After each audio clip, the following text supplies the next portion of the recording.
Dan pemirsa, untuk membahas hal ini kita akan langsung berbincang dalam dialog Prime Time News, di mana KPK menyoroti aktivitas mantan Gubernur Jawa Barat Ridwan Kamil dalam dugaan penukaran uang rupiah ke mata uang asing senilai miliaran rupiah. Hal ini menjadi lanjutan pendalaman dugaan korupsi pengadaan iklan Bank BJB.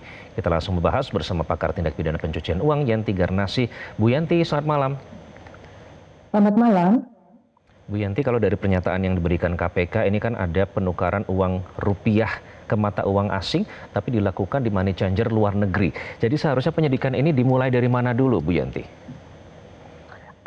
Karena dari KPK itu penukaran itu dengan money changer luar negeri, artinya ini sudah didahului dengan pembawaan sejumlah uang ke luar negeri kan. Jadi harusnya kalau kita mau menuntaskan, apalagi kalau begini kan dugaannya pasti kaitannya dengan TPPU. Ini sayangnya KPK tidak berani menyatakan bahwa KPK sudah mendalami dan mengarah kepada TPPU untuk agar semua uang hasil kejahatan seandainya nanti terbukti mudah ditelusuri gitu ya. Dan siapapun yang ikut menikmati bisa juga dikenakan ancaman tindak pidana TPPU, baik itu aktif maupun pasif, harusnya seperti itu. Nah, ini yang intinya adalah bahwa yang bersangkutan ini diduga menukarkan uang dolar ke rupiah atau rupiah ke dolar di luar negeri, artinya berkaitan dengan money changer luar negeri. Ini juga KPK harus kerjasama dengan financial intelligence unitnya luar negeri itu. Nggak tahu luar negerinya mana, Perancis atau mana ya itu ya, saya nggak tahu ya. Nah, tapi harus kerjasama dengan itu, atau PPATK Indonesia bicara dengan financial intelligence unitnya sana, PPATK negara itu, untuk bahwa money changer itu harusnya lapor kalau ada uang miliaran yang ditukarkan. Itu karena sudah menjadi satu pedoman internasional, semua negara-negara yang mempunyai undang-undang anti pencucian uang pasti mewajibkan money changernya itu untuk melaporkan, mendata siapa saja, berapa, dan dari mana. Ini kita harus kerjasama internasional. Karena ini juga menyangkut pejabat publik ya yang sudah ya cukup tinggi. Ini harus betul-betul ditekankan untuk supaya nanti clear. Artinya ada pembawaan uang ke luar negeri itu, meskipun dari uang sah pun harusnya dicatatkan kalau lebih dari 500 juta atau 100 juta itu ya sekarang itu harus ada. Artinya bea cukainya bagaimana kok tidak mencatat seperti ini ya. Ada membawa uang ke luar negeri itu juga harus ada peran bea cukai di bandara sana, bahwa itu juga ada aturannya di Indonesia. Aturan itu untuk ditegakkan, bukan untuk dibiarkan. Nah, kemudian kalaupun itu lolos, ternyata di sana yang bersangkutan menukarkan katanya miliaran, apalagi miliaran.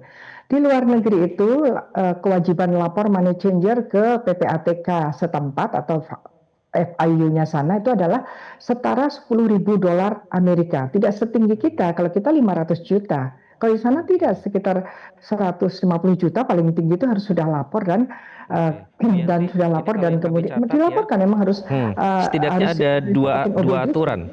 Ada dua aturan, Bu, yang tadi Anda sebutkan. Peraturan Pemerintah nomor 99 tahun 2016 dan Peraturan Menteri Keuangan nomor 100 tahun 2018, itu jumlahnya lebih dari atau sama dengan 100 juta rupiah, itu wajib deklarasi ke bea cukai. Apalagi kalau lihat dari nilainya KPK kan jauh lebih tinggi dari itu. Nah, sebenarnya apalagi kalau tadi Ibu juga menyebut soal Financial Intelligence Unit, kita sudah ada MOU resmi dengan 59 negara dan juga ada kerjasama jaringan FIU dengan Egmont Group ya, Bu, ada lebih dari 160 FIU di jaringan Egmont di seluruh dunia. Artinya itu sebenarnya mekanisme itu dimungkinkan untuk pertukaran data intelijen keuangan. Nah, sebenarnya modus pencucian uang melalui penukaran valuta asing itu seperti apa sih, Bu Yanti? Ya, ini modus paling tradisional sebetulnya, tapi paling disukai. Apalagi untuk negara seperti ini yang nilainya kan lebih rendah daripada dolar ya. Artinya gini, kalau membawa uang rupiah kan besar sekali, banyak gitu ya, kan bahaya. Dan memang salah satu pencucian uang itu untuk mencegah orang-orang yang melakukan kejahatan termasuk korupsi itu bisa lebih mudah menikmati, itu kita cegah kalau nanti ditukarkan atau dilakukan apapun kena lagi loh undang-undang pencucian uang. Memang begitu. Itu memang filosofinya pada waktu 1988 itu dideklarasikan seluruh dunia bahwa ada tindak pidana pencucian uang, yaitu untuk menghambat mereka tidak serta-merta mudah saja menikmati, bahkan siapapun yang ikut menikmati. Maka KPK mengatakan bahwa di luar negeri itu dengan siapa saja, untuk apa saja, siapa saja yang ikut menikmati di luar negeri juga kena, ya. Termasuk ini mau nggak mau, karena sudah disebutkan money changer di luar negeri, maka KPK sekarang selain Edmond Group sudah masuk FATF, lebih luas lagi jaringannya. Edmond Group aja bisa, sekarang sudah di 2 tahun ini sudah ke FATF, itu lebih mudah. Nah ini sekarang tinggal Indonesia mau nggak kerjasama ke sana, kan tidak mungkin juga tidak mengatakan, tidak mungkin juga dia mengatakan bahwa ada di luar negeri. Lalu terus di luar negeri itu kita bagaimana, gitu ya? Kita mestinya kita kan juga menegakkan bahwa kita tagih di sana bahwa kalau ada uang-uang bagaimanapun juga itu adalah uang Indonesia, uang dari Jawa Barat yang ada ditukarkan di sana. Ya mereka hanya reporting just because karena mereka kan sudah ditukar ya, uangnya ada di penukarnya dan digunakan untuk apa? Artinya gini, inilah yang terjadi dengan TPPU. The stages of money laundering itu sudah terjadi. Saya kira ini sudah beberapa kali stagesnya, sehingga sudah ada dolar ditukar rupiah, kemudian ditukar lagi. Artinya apa? Ini TPPU ini bukan sekedar placement, tapi sudah layering. Maybe nanti bawa keluar ke Indonesia sudah menjadi integration.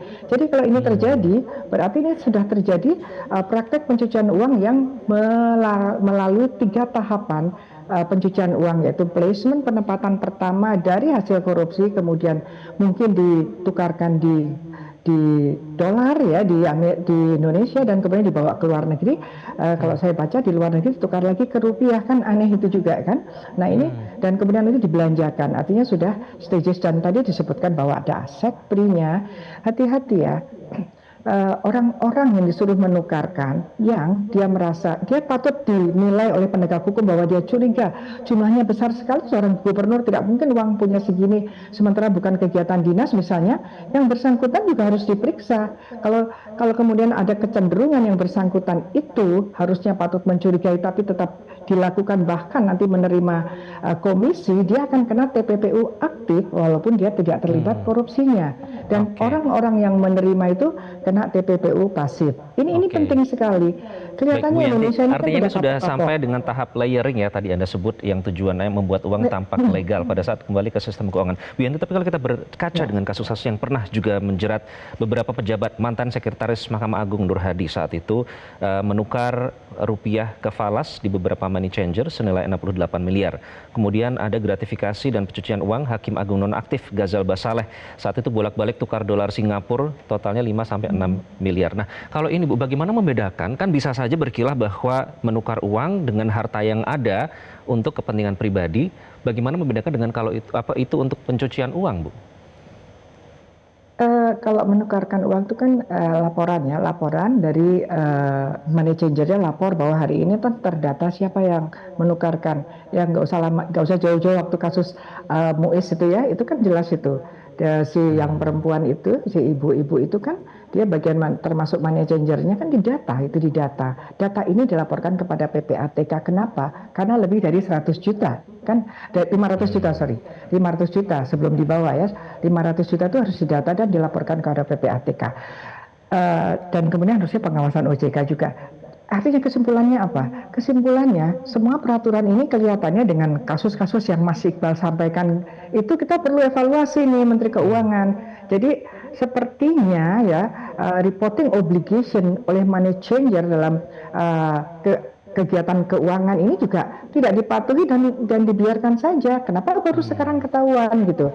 Jadi ini semua sudah sangat terlambat kan. Jadi sudah 2021 sampai 2024 dan itu pun berhenti karena ada temuan BPK di Maret 2024. Artinya kita membiarkan negara ini tidak bertanggung jawab ketika ada program-program pemerintahnya dan ada pejabat-pejabatnya yang harusnya bertanggung jawab atas program, tetapi kemudian terabaikan seperti ini. Ada pembiaran ini, artinya ini ada kecenderungan tren untuk kerugian masyarakat yang terus saja terjadi gitu ya. Kan tidak mungkin ya sejak awal bahwa gubernur mengatakan saya tidak tahu apa-apa, tidak mungkin. Jadi kita harus sampaikan kepada KPK bahwa gubernur di dalam kasus ini, dalam Bank Jabar ini, Gubernur Jabar adalah pemegang saham mayoritas. Artinya semua keputusan strategis pasti oleh gubernur. Jadi dia mungkin nggak tahu kan, kalau di satu sisi kemudian KPK sudah ada TPPU-nya, kemudian memeriksa gubernur, bahkan ketika beli mobil dari putra mantan Wapres, itu artinya sudah ada TPPU, pemikirannya, strateginya KPK kan TPPU. Tetapi kenapa KPK tidak mau bilang TPPU? Artinya KPK itu sudah mengisolasi ya seseorang, orang-orang mana yang tidak akan disentuh. Karena ketika menggunakan TPPU semuanya siapapun itu akan tersentuh, akan ditegakkan dengan TPPU, dan dengan itu kita berharap nanti orang-orang yang melakukan kejahatan korupsi itu bisa reda lah, bisa tertekan karena sulit menggunakannya. Itu filosofi kenapa. Bu Yanti, artinya jangan sampai kalau tidak mau menyebut soal TPPU oleh KPK, jangan sampai timbul syakwa sangka ada tebang pilih begitu ya. Jadi supaya tidak timbul kesan itu tebang pilih, siapa saja Bu? Karena ini 5 orang sudah menjadi tersangka pejabat Bank BJP, siapa saja yang sebaiknya prioritas diperiksa oleh KPK dalam kasus ini? Ya, 1 orang yang terlibat korupsi. Orang terlibat korupsi itu selain 5 ini kan ini bagaimana nih gubernurnya ini sebagai pemegang saham mayoritas terkait dengan penggunaan dana budgeter yang 400 miliar yang pada 6 perusahaan yang kemudian juga itu pengkondisian, itu sudah jelas korupsinya. Yang terlibat siapa? Yang terlibat ini termasuk yang 5 itu dapat apa dengan kerugian yang mencapai lebih dari 200 miliar yang tidak sesuai kan gini ya. Jadi penerima itu dan pengeluaran uang dari dana non budgeter itu selisihnya besar sekali dan tidak sesuai gitu kan. Itu berarti angka korupsinya. Ini ada pada dugaannya ada pada 5 orang ini dan kemungkinan pada gubernur. 5 orang dan gubernur ini yang lagi menjadi fokus pemeriksaan dugaan ini adalah mereka menggunakan ini untuk apa. Nah, ketika mereka berenam ini menggunakan untuk apa, itu mereka ini kena TPPU aktif, dan siapapun yang menerima termasuk keluarganya, anaknya, atau untuk membeli apapun itu harus dilacak, siapapun termasuk money changernya. Money changer juga harus diperiksa, betul tidak gitu ya. Ataukah ini justru ada laporan dari PPATK, kerjasama PPATK Indonesia dengan FIU-nya negara tersebut. Nah, ini semua yang menerima kena, termasuk seandainya nanti ini tadi saksi, kan saya kira tidak mungkin ya gubernur ini menukar sendiri. Menyuruh siapa? Yang disuruh itu pun potensi diperiksa karena TPPU-nya, bukan karena korupsinya. Jadi paradigma ini sebagai strategi untuk mengungkap korupsi dan menjerakan korupsi dan mengejar uang hasil korupsi itu ya TPPU sebagai senjata terampuh. Ya di Indonesia kok diabaikan TPPU-nya gitu ya. Gitu Mas Iqbal. Baik Bu Yanti, apalagi semua mekanisme sudah ada dan peraturan perundang-undangannya sebenarnya sudah jelas, tinggal ditegakkan saja ya. Semoga ini bisa menjadi evaluasi ke depan untuk pengusutan kasus serupa. Terima kasih Bu Yanti atas pencerahannya dalam Prime Time News kali ini. Jelajahi cara baru mendapatkan informasi. Download Metro TV Extend sekarang.